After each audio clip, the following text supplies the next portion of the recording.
berikutnya adalah terkait dengan rencana pengisian ASN di IKN. Ini penting.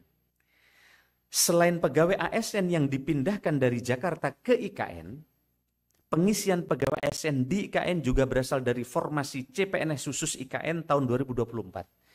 Jadi ketika kami lapor kepada Bapak Presiden bahwa tahun ini kami lapor diperlukan rekrutmen fresh graduate karena selama ini lebih banyak P3K. Maka saya dikomplain oleh fresh graduate, Pak Menteri, emang Republik ini Republik honorer katanya. Nah, padahal kami ini anak baru lulus, siap mengabdi kepada bangsa dan negara, kapan kami diberi formasi? Formasinya kan biasanya cuma kecil, paling cuma 6.000, 10.000. Nah, setelah kita hitung berapa yang pensiun 5 tahun lalu dan 5 tahun yang akan datang, maka kita mendapatkan data secara komprehensif, kita membutuhkan kurang lebih 600.000 fresh graduate. 600.000 fresh graduate ini adalah anak-anak muda yang nanti akan melalui tes seleksi terbuka, transparan, tidak ada lagi ada istilah orang dalam. Ya, tidak ada lagi ada istilah ASDP, anak saudara dan ponakan. Karena di situ semua sistemnya CAT. Maka KPK, kemudian Kejaksaan juga ikut tes di tempat kami. Termasuk juga Kemlu. Dan ini kemudian Bapak Presiden memerintahkan kepada kami diminta mempersiapkan dari 600.000 itu ada 200.000 ASN yang akan masuk ke IKN. Jadi sejak dia daftar langsung dia ngisi akan ke IKN. Jadi tidak ada lagi nanti menolak untuk pindah ke IKN. Dan syaratnya sangat ketat, mereka adalah yang punya multitasking dan seterusnya dan seterusnya. Ini adalah ASN sektor pusat, formasi khusus IKN 2024, kemudian kuota khusus putra putri terbaik. Nah, kami juga dalam waktu dekat, Presiden prinsipnya setuju, tinggal persentasenya akan dibawa di ratas, karena nanti persaingan sangat ketat untuk masuk ke IKN, peminatnya, trennya sangat banyak. Nah ini kan banyak yang tanya ke saya, Pak, katanya banyak yang nggak mau pindah ke IKN. Padahal justru secara informal, bahkan yang formal ke saya, banyak yang mereka tidak masuk dalam skenario pemindahan ke IKN, minta dipindah ke IKN. Ada dokter, ada profesional, latar belakangnya yang mereka kemudian di ASN, dan ini menurut saya sesuatu yang menggembirakan. Nah, kita sedang akan membuat kebijakan, persisnya nanti akan diputuskan di ratas, akan ada persentase khusus putra-putri Kalimantan di dalam formasi CPNS ini. Saya khawatir kami kalau diserbu oleh semua se-Indonesia, jangan-jangan nanti grade-nya mereka sangat tinggi, maka sebagian teman-teman tidak mempunyai tempat untuk partisipasi di pegawai di IKN. Oleh karena itu nanti akan kita siapkan persentase berapa dari wilayah Kalimantan. Kemudian mutasi pegawai ASN Pemda wilayah Kalimantan Timur. Mutasi dimungkinkan, tapi harus melalui seleksi terbuka.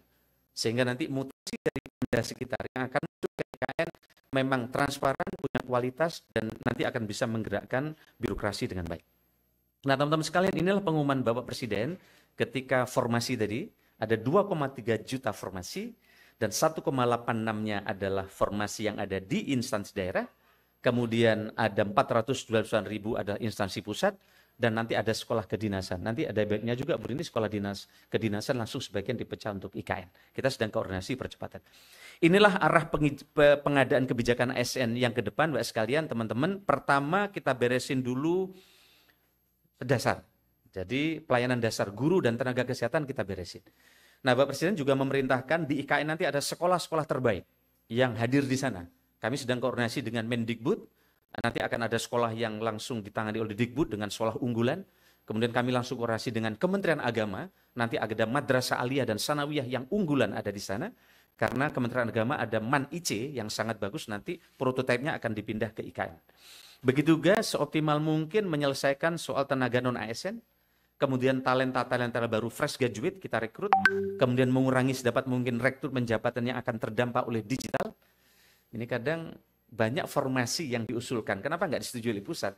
Yang secara teknis nanti itu akan terdisrupsi oleh digital. Maka ini tidak kita setujui formasi-formasi.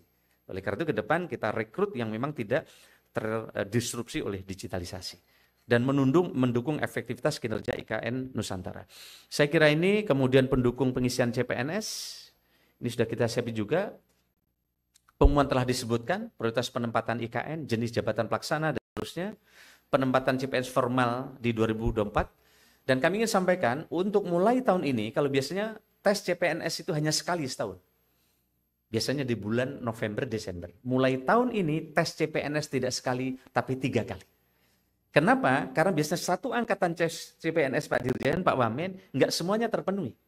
Kadang yang daftar memang 10.000, tapi yang memenuhi kualifikasi kadang tidak sampai 50%, ada hanya 40%. Sehingga kuota itu hangus. Tapi kalau sekarang kira-kira Maret nanti tidak terpenuhi, kita isi lagi di bulan berikutnya sampai di Desember. Dan ini di Undang-Undang ASN sudah diperbolehkan, karena dulu ini undang-undang. Nah sekarang kita sudah diperbolehkan untuk itu. Dan Bapak sekalian saya hormati, mudah-mudahan nanti percepatan pengembangan kompetensi CPNS IKN ini untuk mempercepat akselerasi ini bisa segera terwujud dengan baik.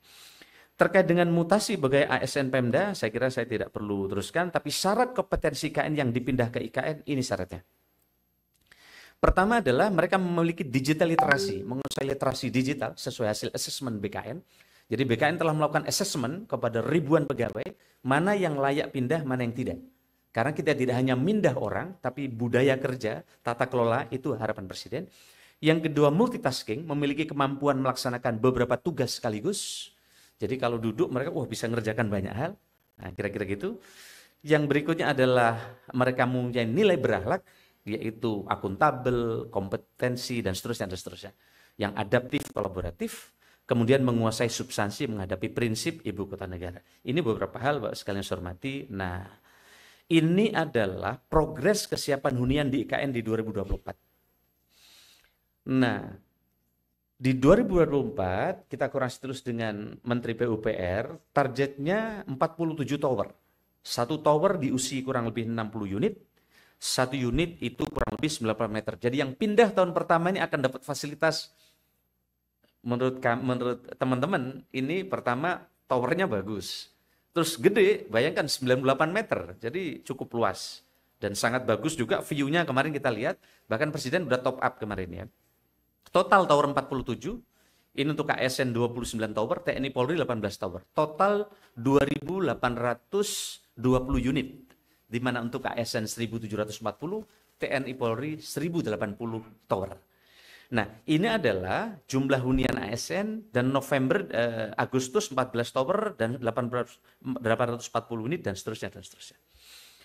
Terkait dengan alternatif mekanisme pemindahan ASN Ibu Kota Nusantara, kita juga sudah siapkan.